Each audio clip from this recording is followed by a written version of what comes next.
Assalamualaikum warahmatullahi wabarakatuh. Bertemu lagi dengan saya Denny Purnomo di Forester South Borneo.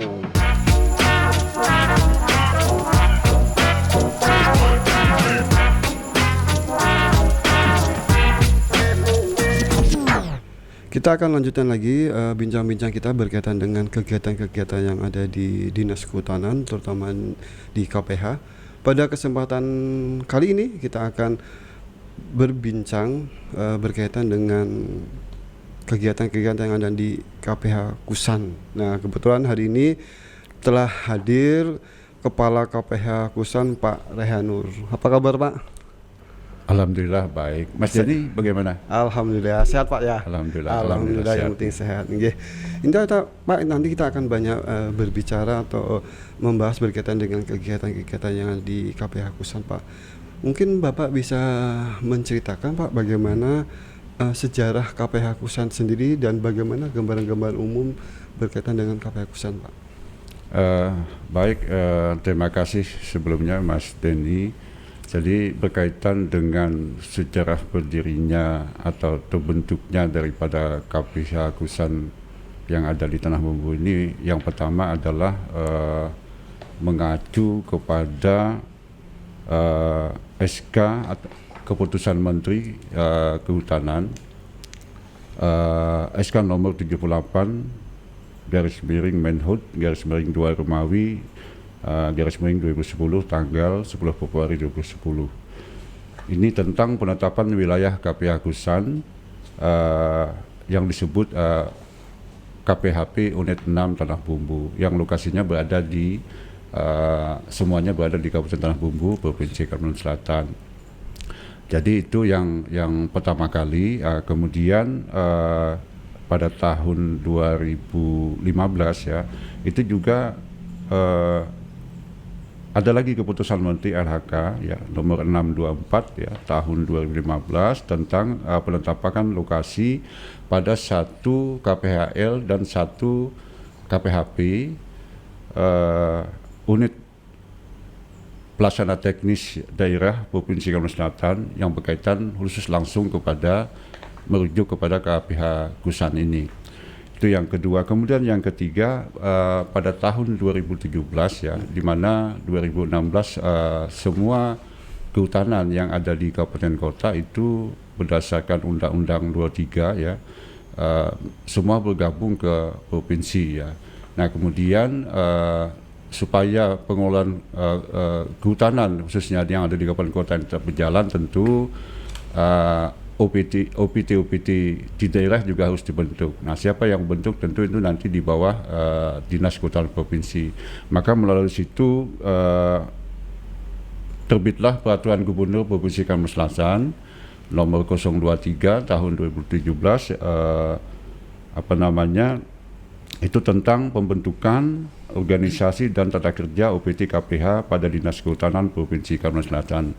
Nah, ini bisa kita lihat pada bab 2 ya, yaitu pembentukan, kedudukan, tugas dan fungsi. Khusus pada pasal 2 baik ayat 1 maupun ayat 2 itu menyatakan pertama adalah pembentukan tadi ya, pembentukan OPT KPH yang ada di bawah Dinas Kehutanan Provinsi Kalsel, yang kemudian yang kedua adalah berkaitan dengan lokasi.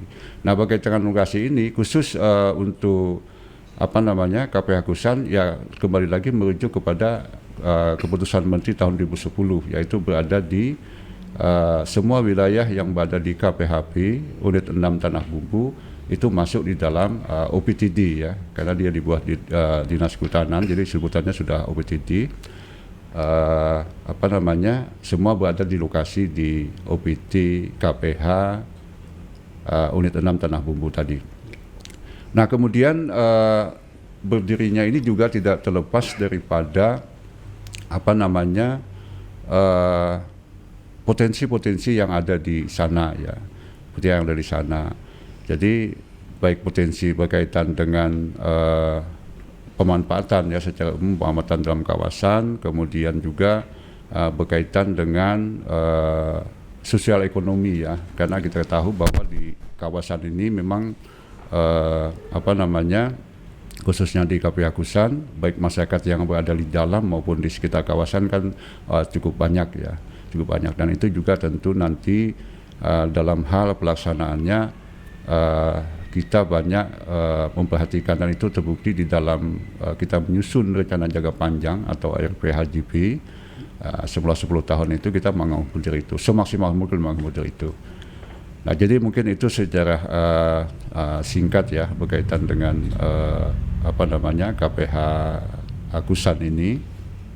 Ya, kemudian dalam hal pelaksanaan tugasnya ya, ini juga didukung oleh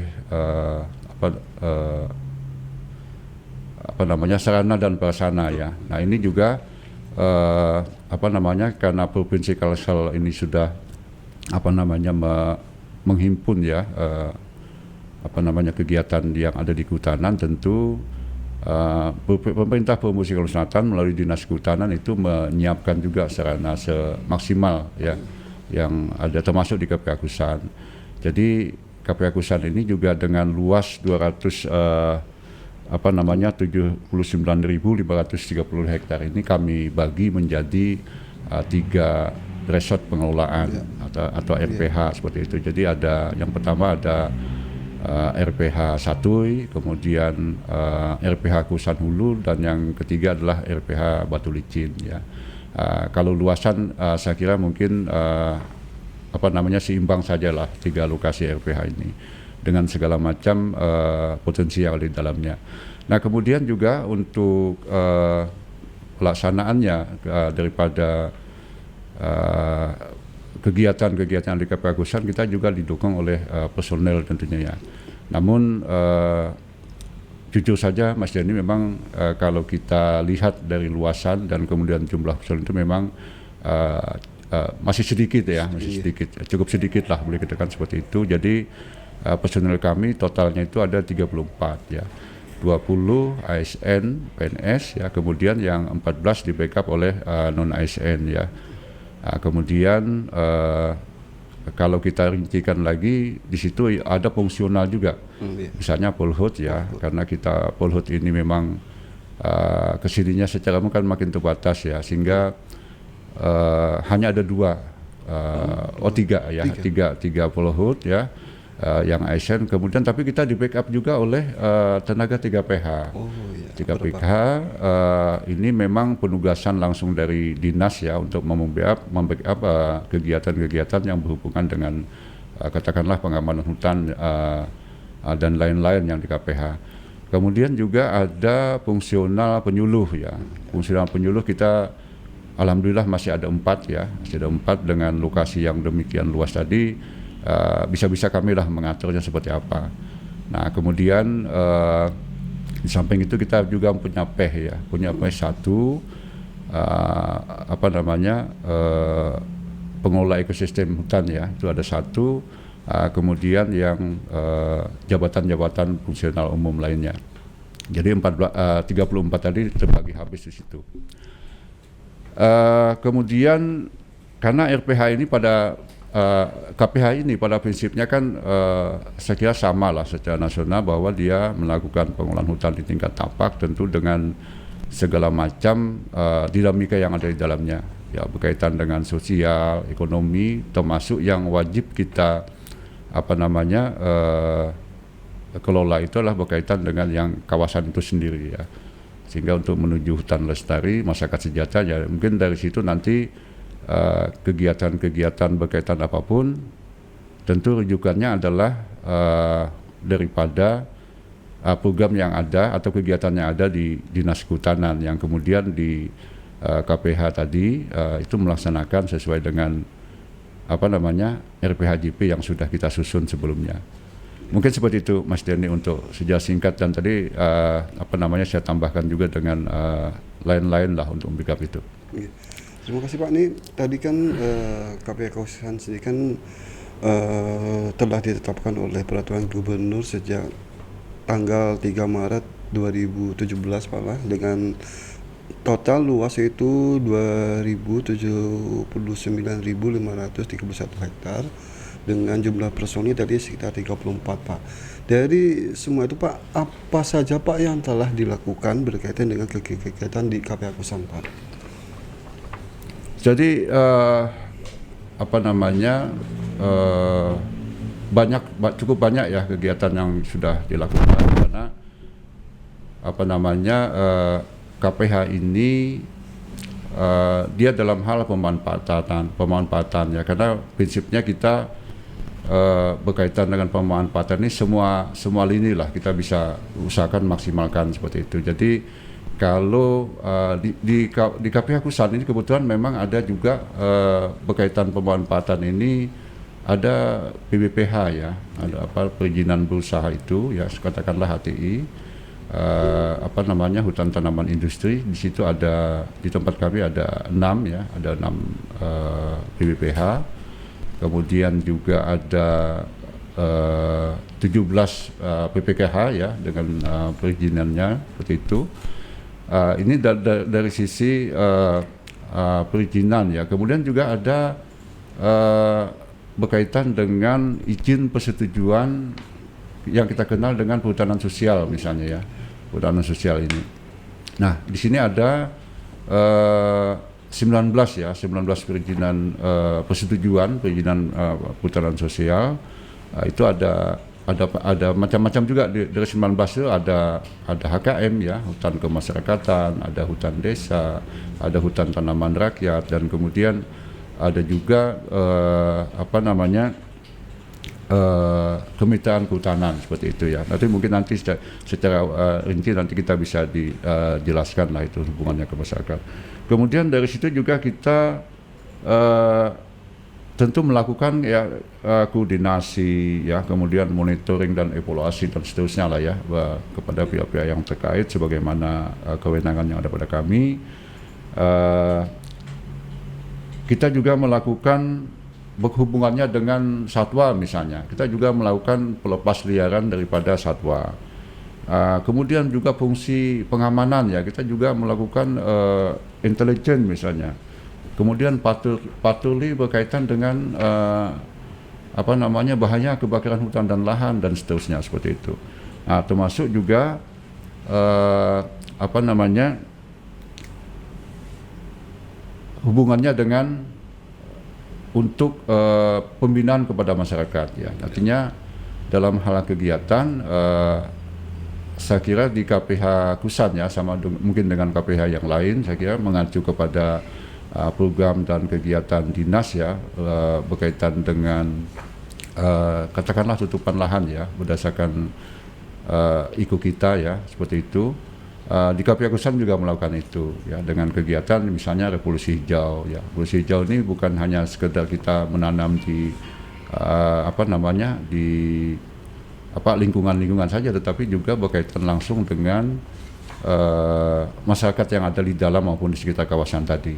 Jadi misalnya melalui kegiatan di perhutanan sosial misalnya, atau kebun-kebun masyarakat dan apa namanya lokasi-lokasi lainnya yang ada di wilayah KPH Kusan seperti itu. Jadi cukup banyak intinya kegiatan yang kita lakukan di dalam itu. Yang pertama memang mengacu kepada program yang sudah apa namanya disampaikan oleh Dinas Kehutanan ya, kemudian juga apa namanya kegiatan-kegiatan yang memang menjadi apa namanya domain kita di KPH Kusan. Ya, terima kasih Pak. Ini tadi menarik dari sekian kegiatan yang dilakukan oleh KPH Kusan nih. Revolusi hijau Pak, ini merupakan suatu kebijakan dari Pak Gubernur sendiri. Itu merupakan program unggulan untuk kehutanan. Itu sejauh mana Pak KPH Kusan untuk melaksanakan kegiatan-kegiatan dalam mendukung kegiatan revolusi hijau Pak? Baik Mas Dhani ya, ini sebenarnya kan inti kita di lapangan ini apapun yang kita lakukan berkaitan dengan tadi IKU ya, atau indikator kinerja utama Dinas Kehutanan yang kemudian didukung di OPTD-nya termasuk KPH Kusan ya. Dalam hal ini cukup banyak yang kami lakukan, misalnya melalui fasilitasi dinas ya, dinas kehutanan khusus dalam hal ini, kita juga membangun persemayan ya, persemayan yang untuk memproduksi bibit ya. Cukup besar kapasitasnya yang kemudian bibit tersebut dibagikan gratis ya ke masyarakat ya. Artinya masyarakat datang ke kantor KPH Kusan atau ke persemayan nanti pulangnya bawa bibit seperti itu ya. Kemudian ditanam pada tempat yang sudah mereka persiapkan seperti itu. Kemudian juga dalam hal kita sendiri ya dalam melaksanakan ini revolusi hijau ini kita juga melakukan sosialisasi. Jadi sosialisasi di KPH karena kita pengelola di tingkat tapak ya tentu kita berkoordinasi juga dengan Pemkab setempat ya, atau pemerintah Kabupaten Tanah Bumbu dalam hal ini baik kepada SKPD terkait maupun SKPD yang punya keinginan untuk membuat suatu katakanlah mungkin hutan tanaman atau tanaman-tanaman di sekitar perkantorannya. Kemudian juga sampai ke pihak kecamatan ya, pihak kecamatan, desa, sampai ke dusun-dusun sebagainya.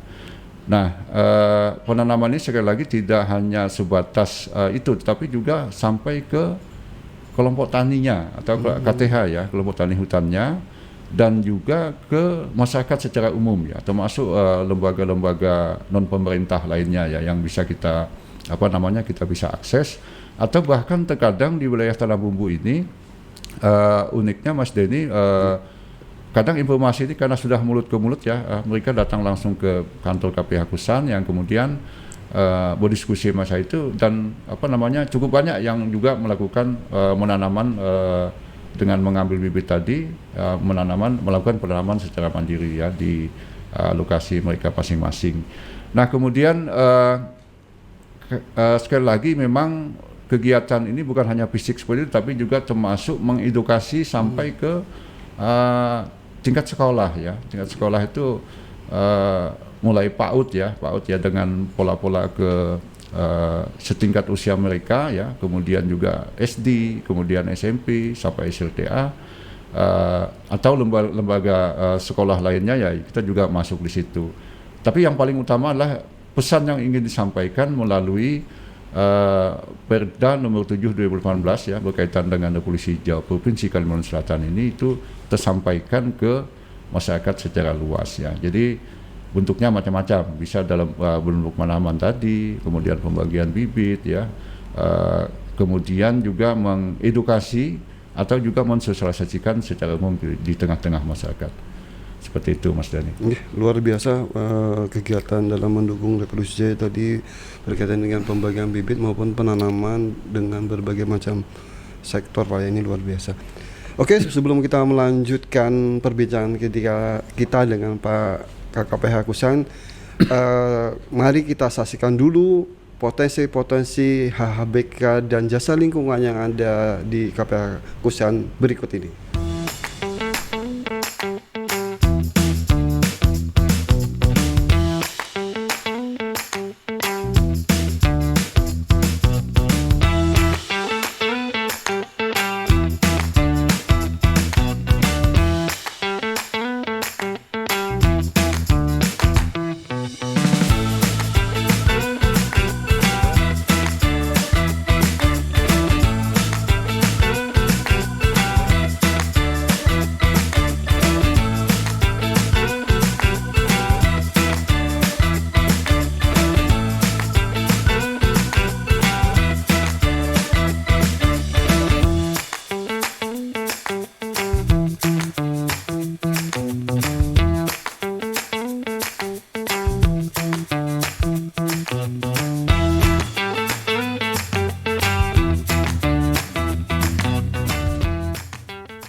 Kita lanjutkan lagi perbincangan kita dengan Pak Rehanu sebagai Kepala KPH Kusan.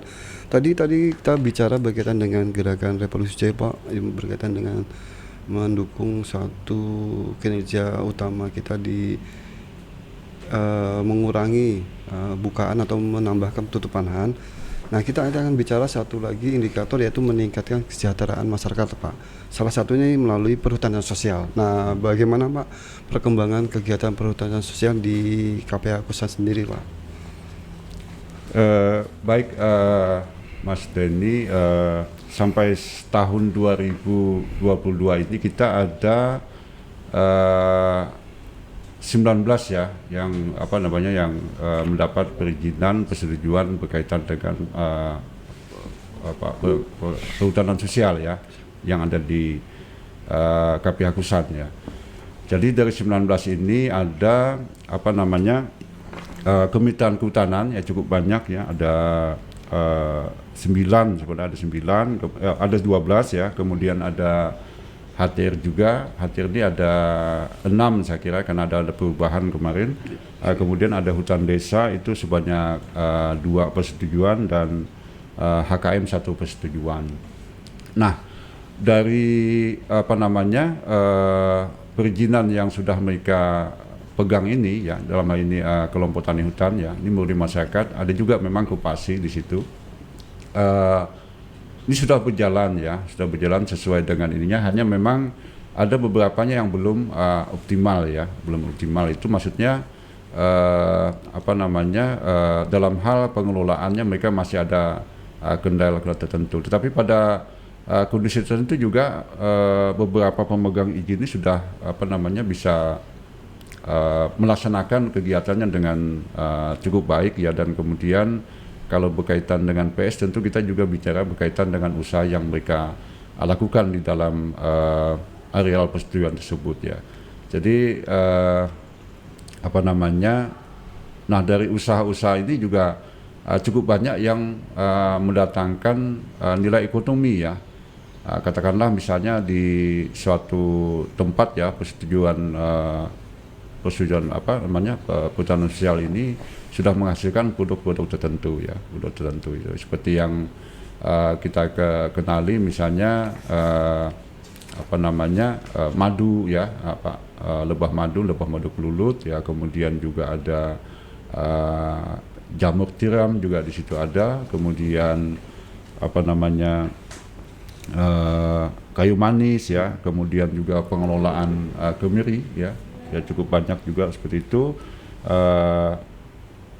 Bahkan ada juga rumput purun ya. Rumput purun ini memang sementara ini masih dikelola dengan cukup tradisional ya, hanya berkaitan dengan produk-produk yang sudah biasa mereka lakukan secara turun-temurun ya. Tapi nanti ke depan kita akan kembangkan lebih baik lagi ya, mungkin misalnya sedutan. Nah, kita ketahui saat ini memang produk plastik itu kan luar biasa ya, mengganggu berkaitan dengan sampah semacam. Tapi barangkali nanti kalau ini bisa kita manfaatkan, Indonesia ABK ini bisa sebagai pengganti itulah, katakanlah mungkin sedotan atau mungkin peralatan lainnya ya berkaitan dengan itu. Kemudian juga dalam hal usaha di perhutanan sosial dari 19 tadi juga mereka tentu mengembangkan ya usaha-usaha yang sudah mereka lakukan ya berkaitan dengan kebun dan sebagainya macam yang katakanlah hasil karet dan sebagainya yang mereka sadap setiap hari seperti itu. Jadi cukup bervariasi, cukup beragam yang ada di KPH Kusan, Mas Denny. Itu dari HBK. Saya kira seperti itu ya, yang untuk produk-produk yang sudah dihasilkan berkaitan dengan pengelolaan perhutanan sosial ini. Selebihnya memang mereka terus berkembang ya, karena kita selalu dampingi. Barangkali memang potensi mereka juga masih banyak yang belum bisa dioptimalkan ya. Tapi mungkin nanti seiring jalan dengan pembinaan yang terus-menerus ya dari Dinas Kehutanan melalui KPH-nya, mudah-mudahan nanti bisa menjadi yang lebih baik lagi lah seperti itu. Jadi cukup banyak Pak ya, izin yang setelah dikeluarkan di KPU Kusan itu ada 19 izin. Betul, ada 19. Dengan luas sekitar 9 ribuan hektar Pak, ini cukup luar Ya, biasa. ya. Terutama lagi apalagi ditambah dengan berbagai macam kegiatan ekonomi tadi yang sudah diusahakan oleh KPU Kusan. Kita akan Pak membahas satu isu yang agak cukup sensitif biasanya di musim-musim kemarau Pak. Ini berkaitan dengan kebakaran hutan dan lahan Pak. Nah ini sejauh mana Pak KPH Kusan melakukan pencegahan terhadap kebakaran hutan dan lahan dan upaya-upaya dalam penanganan karhutla Pak di KPH Kusan Pak? Baik Mas Dani, jadi karhutla ini adalah suatu ancaman atau ancaman bahaya, katakan seperti itu, bagi terutama sekali berkaitan dengan kawasan kita ya, kawasan hutan, termasuk di luar kawasan hutan saya kira. Karena kalau sampai terjadi itu dampaknya cukup luas ya, bukan hanya di lokalan saja, tetapi juga dampaknya kemana-mana. Nah jadi tentu kami KPH Kusan juga pertama ini ya, ini kebetulan musim masih ada hujan ya, sehingga ancaman itu lebih rendah ya. Tapi kita tetap selalu waspada. Nah, apa yang kami lakukan? Pertama, di sana sudah membentuk masyarakat peduli api. Jadi hampir setiap desa kita bentuk ya, kemudian dilakukan pembinaan, edukasi. Kita juga bekerja sama dengan DAUP ya. DAUP ini dari Kementerian LHK yang ada di Tanah Bumbu ya, yang kemudian secara berkala yaitu melakukan pembinaan ya dengan bersama-sama kami KPH Kusan kepada MPA yang ada di desa-desa tersebut ya. Kemudian juga kami melakukan sosialisasi ya secara umum ya. Sosialisasi ini bisa langsung di kecamatan atau di desa atau kepada masyarakat secara umum pada waktu-waktu tertentu ya. Kemudian juga kami memasang semacam papan himbauan ya, papan himbauan misalnya dilarang membakar hutan ya, apapun alasannya, kemudian termasuk membagikan leaflet atau pamphlet lah seperti itu kepada khususnya daerah-daerah yang kita anggap mengalami kerawanan ya terhadap terjadinya kebakaran hutan ini. Jadi seperti itu. Nah kemudian dari sisi kita juga, dari sisi personel juga kita melakukan patroli. Jadi di KPH ini kan sudah punya data ya, mungkin di tempat-tempat rawan terjadinya kebakaran hutan lahan tadi kita sudah punya ada datanya itu. Kita lakukan patroli ya secara berkala juga ke sana. Kemudian sambil juga melihat potensi tempat-tempat kalau misalnya terjadi kebakaran itu di mana kita mengambil air misalnya, yaitu mungkin ada tempat-tempat yang sudah itu masuk di dalam data kita ya, sehingga nanti itu bisa kita optimalkan semuanya.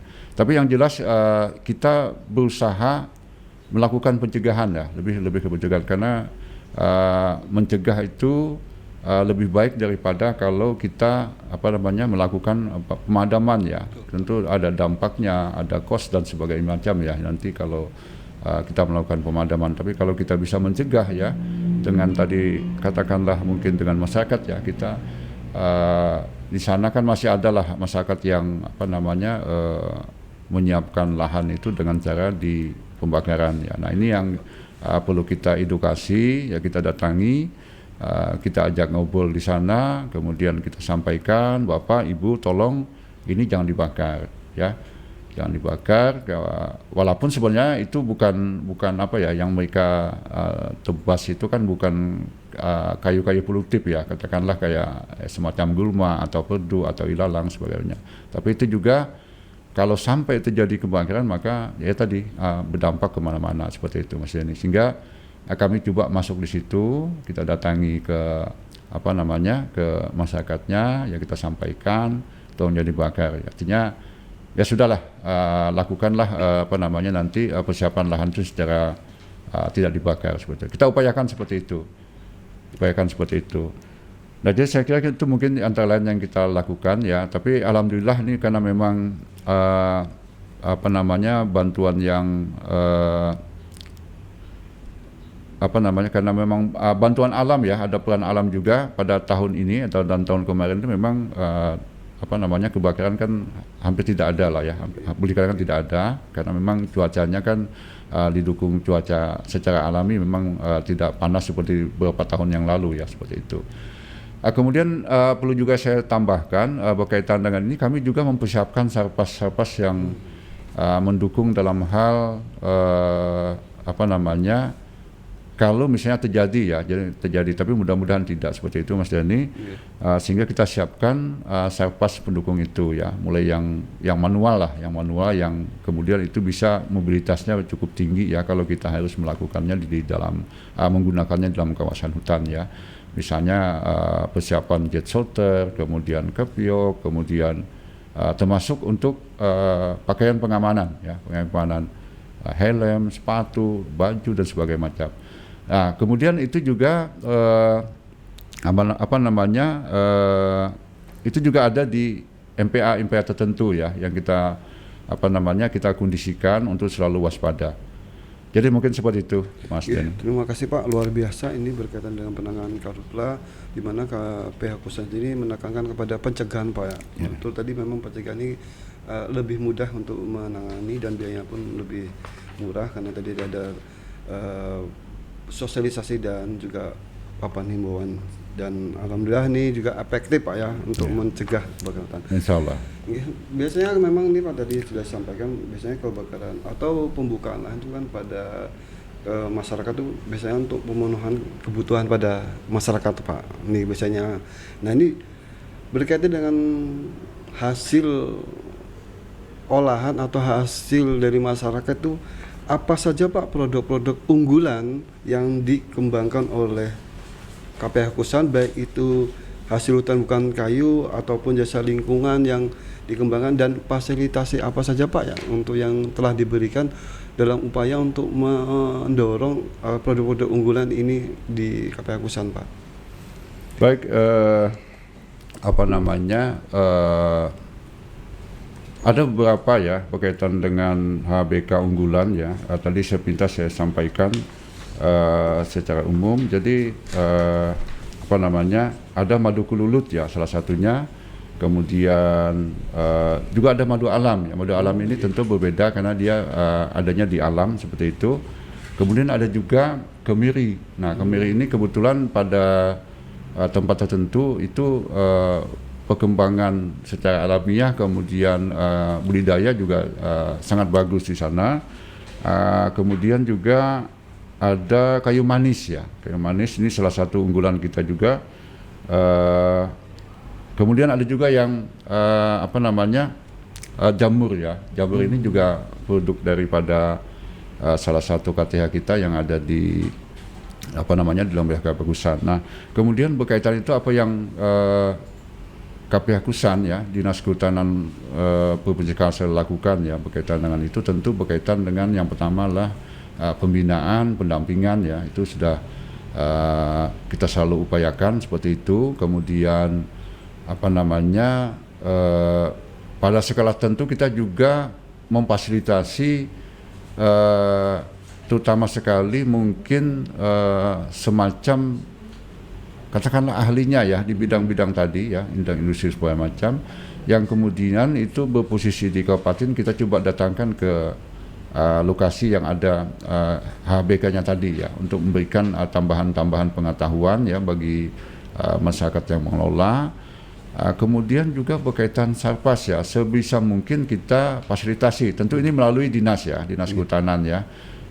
Bahkan juga ada keterkaitan dengan Kementerian LHK ya, melalui seperti kemarin ya, mereka menyampaikan ke Dinas Kehutanan, yang kemudian Dinas Kehutanan juga menyerahkan ke KPH Kusan berkaitan dengan alat pengolahan kayu manis ya, kayu manis. Alhamdulillah ini sudah sampai tempat dan pada bulan-bulan ke depan sudah mulai dioperasikan ya. Hanya mungkin nanti sarpas pendukungnya yang kita mungkin perlu penuhi lah ya, perlu penuhi lagi. Nah itu sudah kami coba siapkan ya, mudah-mudahan bisa. Demikian juga yang lain ya, yang di kegiatan lain sarpas ini juga coba kita penuhi seperti itu, atau fasilitasi lah ya dari kehutanan ya. Nah, kemudian kami juga berupaya ya berkaitan dengan ini mengganting atau memfasilitasi untuk mengganting pihak-pihak ketiga ya di luar pemerintahan ya yang punya kepedulian untuk masyarakat di sekitar lokasi mereka berusaha ya, katakanlah mungkin dari PPKH ya atau PBPH ya, seperti itu yang ada di wilayah kami KPH Kusan. Kemudian mereka dengan melalui CSR-nya ya kemudian memberikan dukungan ya, fasilitasi dan sebagainya kepada masyarakat atau KTH yang mengelola produk-produk HBK tadi. Itu dari sisi HBK. Kemudian dari sisi Jasling ya, Jasling sebenarnya cukup banyak lah boleh dikatakan seperti itu, tapi memang belum bisa optimal ya. Kalau toh misalnya katakanlah mungkin kayak potensi air terjun ya ada beberapa tempat itu ya, pengunjung masih lokal ya, yang lokal, karena memang pertama ini Mas Denny tempatnya cukup jauh ya, jauh, kemudian untuk lewat sana itu kita harus melalui tantangan cukup berat ya, jalan misalnya fasilitas jalan segala macam.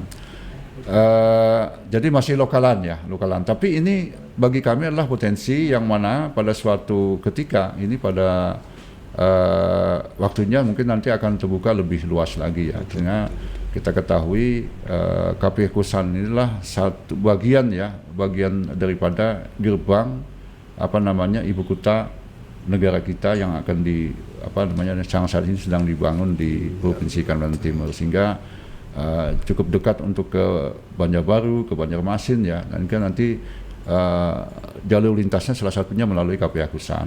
Nah, sehingga ini suatu potensi yang nanti juga akan berdampak kepada jasling yang ada di wilayah KPH Kusan ya, untuk dilakukan pengelolaan lebih maju lagi lah seperti itu. Cuman memang untuk saat ini belum maksimal itu dalam artian pengunjungnya memang belum sebanyak yang di tempat yang lain seperti itu. Oke, betul. Wah, tadi lumayan banyak nih produk unggulan yang telah dikembangkan oleh KPH Kusan, sekaligus juga dilakukan fasilitasi baik itu dari aspek sapras maupun dari aspek peningkatan kualitas kemampuan dari petani sendiri. Nah, sebelum kita lanjut ke pembahasan berikutnya, mari kita lihat yang satu ini.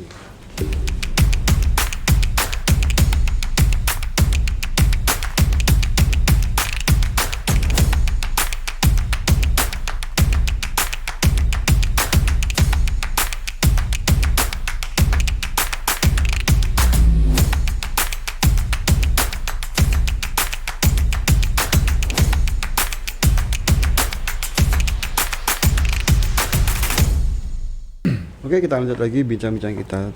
Tadi Pak, sebelum tadi kita break, tadi kita membahas berkaitan dengan pengembangan HHBK unggulan dan Jasling.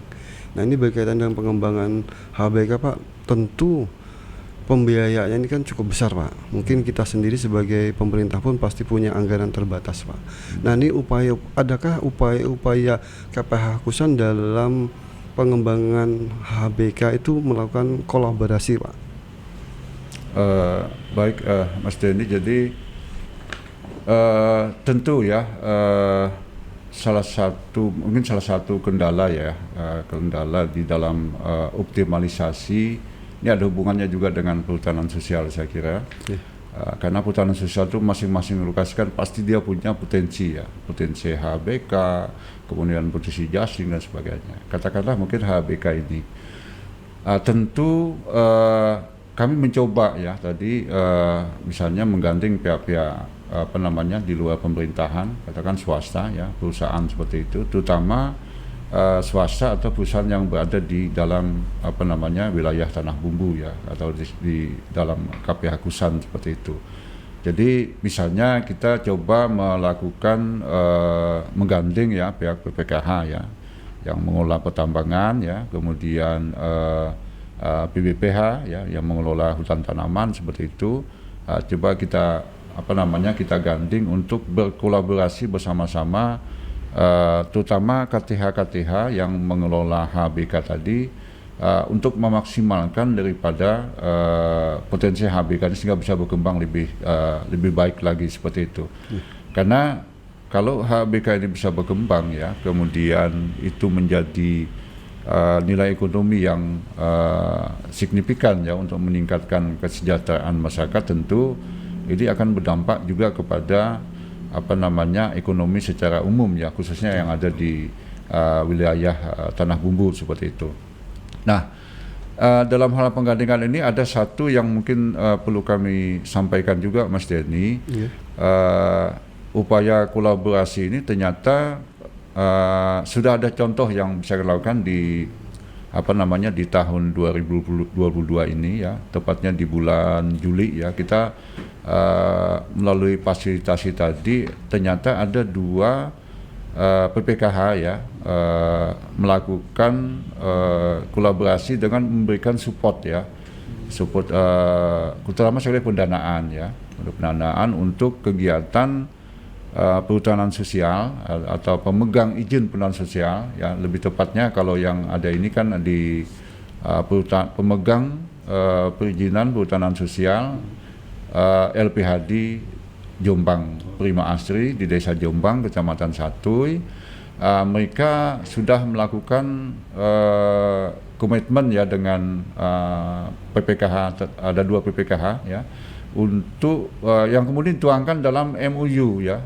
Nah, MOU ini isinya adalah berkaitan dengan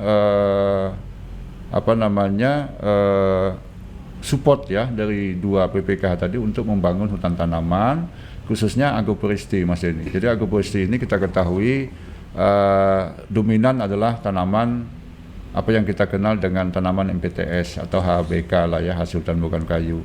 Nah, jadi tentu biaya membuat hutan tanaman kan tidak sedikit ya, sehingga bagi KTH yang mengelola hutan sosial ini cukup berat ya, sehingga dengan adanya support ya dari PPK tadi ini akan sangat membantu sekali ya. Nah, saat ini mereka sedang melakukan persiapan penanaman ya, ada seluas 100 hektar ya.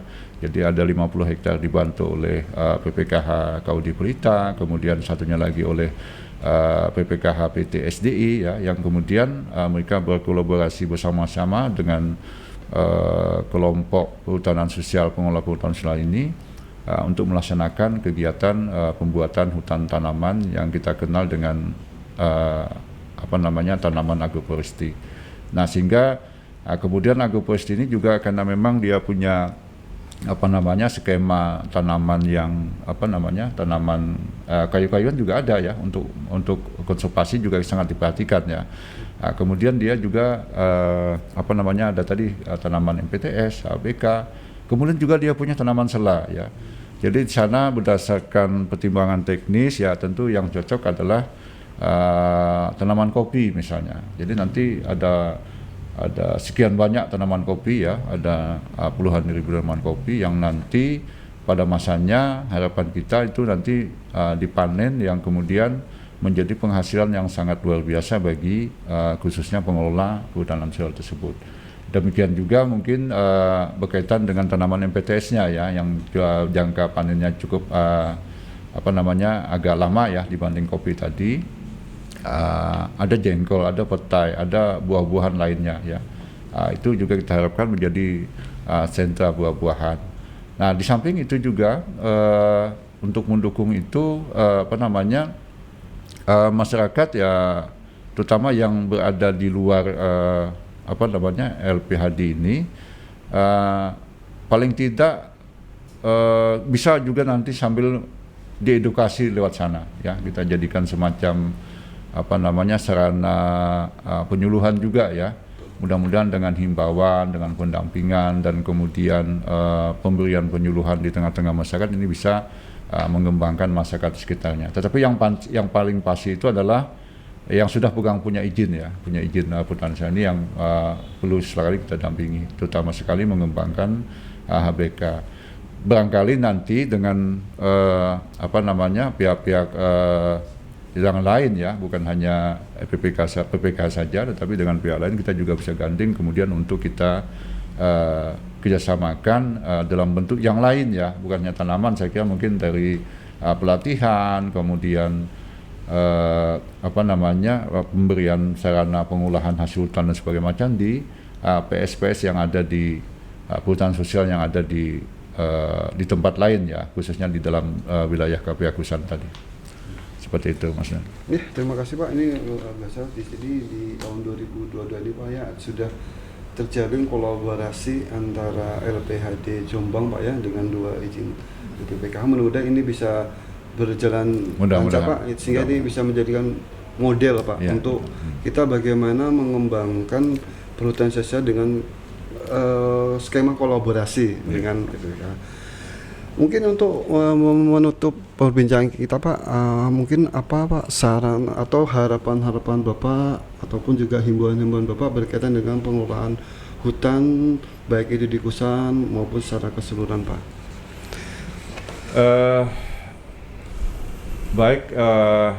Kita secara umum saja bahwa yang kita ingin tuju itu adalah bagaimana masyarakat sejahtera, hutan lestari.